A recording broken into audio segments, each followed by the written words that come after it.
Ораза бұл өз нәпсісін тыю, жаманнан аластау. Тәуліктің күндізгі уақытында ауыз бекіту исламның негізгі 5 парызының үшіншісі. Ораза ұстаған адам таң атқаннан күн батқанға шейін ниетін бекітіп, ішіп жеуден, басқа да ораза бұзатын нәрселерден аулақ болады. Мұсылмандарға Рамазан айында ораза ұстау парыз. Ораза шартты ғибадат болғандықтан, оны парыз ретінде кімнің орындауға міндеттілігі немесе кімдердің босатылатыны, қабыл болу-болмау шарттары, бұзылатын немесе бұзылмайтын жағдайлары шариғатта бекітілген. Ораза адамның рухани интеллектуалдық өсуіне, тақуалыққа жетіп, Құдайға жақындай түсуіне ықпал ететін ғибадат екендігі жайлы көптеген хадистер бар. Ораза адам нәпсісін тиіп, рухани өсуге, өз бойындағы жаман әдеттерден арылып, көркем мінезін тәрбиелеп қалыптастыруға мүмкіндік беретін ғибадат. Қазақ дәстүрлі қоғамында ораза ғибадатын өтуге байланысты ислам әдебиетімен орайлас, халықтың тұрмыс салтына етене болып қалыптасқан игілікті дәстүрлер бар. Пайғамбардың өсиетіне сай, оразаның мұстақабын орындау үшін таң сәресін шүйіркелесіп ішу отбасының берекесін кіргізеді. Рамазан айында өзара ауыз ашарға шақырысу дәстүрге айналған. Хадистерде ораза кезінде мұсылманның өзін-өзі тәрбиелеп, мінез-құлқын қалыптастыруының негізгі шарттары белгіленген. Ауызы берік адамның бос сөзден, орынсыз әрекеттерден бойын аулақ салып, жаман істерден тыйылуы, ғибадатын арттырып, бос уақытын дін ілімге тереңдетіп, зікір салауат айтумен өткізуі абзал. Бұл да оразаның сауабын арттыратын амалдар. Ораза ұстаудың адам ағзасына тигізер пайдасы орасан. Бірінші, ораза лимфоциттердің жұмысын жетілдіреді. Адам ағзасының қорғаныс жүйесін нығайтады. Иммунитеттерге қатысты жасушалардың құрамын жаңартып, жақсартады. Екінші, ораза адам денесін май басудан, семіруден сақтайды. Оның зардаптарын залалсыздандырады. Бұған дұға, Құран, намаз оқып қана қол жеткізуге болады. Үшінші, ораза бүйректі тас жиналудан қорғайды.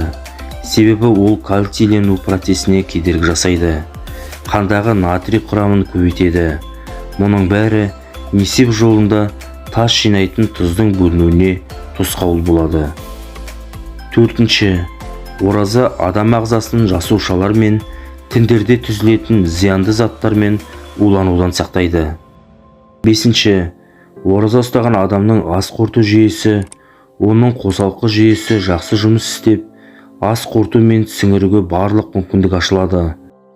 Алтыншы, ораза кезінде ауыз бекіткеннен ауыз ашқанға дейін әсіресе жастардың жыныстық сезімдерінде сабырлық орнайды. Бұл жастардың жүйкелік және физикалық қажуын тоқтатады. Жетінші, оразаның ақыл-естен айырылу дертіне де шипасы мол.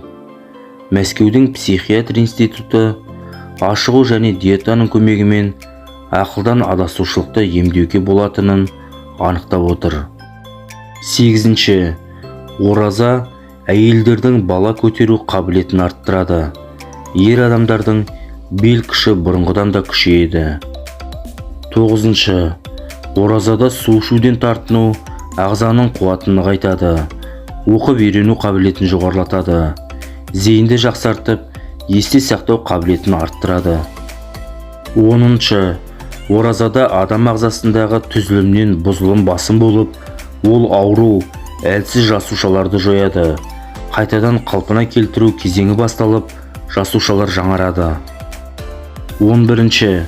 Оразада шын жүректен Аллах тағалаға сыйыну, сабыр мен қанағат сезімін сыйлап, ол ағзадағы зат алмасу қызметін нығайтып, адамның тәні мен жанын сауықтырып, қуанышқа бөлейді.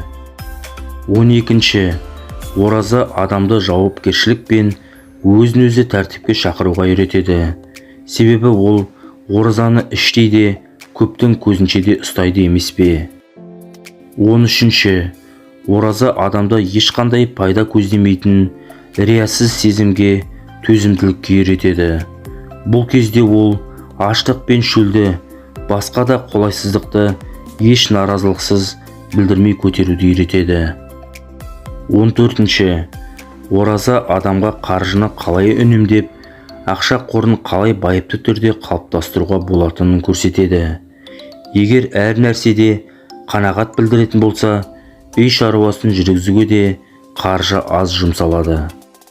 Достар, видеоны соңына дейін көрген болсаңыздар, каналға тіркеліп, лайк пен қоңыраушаны басуды ұмытпаңыздар. Сіздердің болмашыған әрекеттеріңіз бізді шабыттандырады. Қазақша арнаның дамуына өз үлестеріңізді қосып кетіңіздер.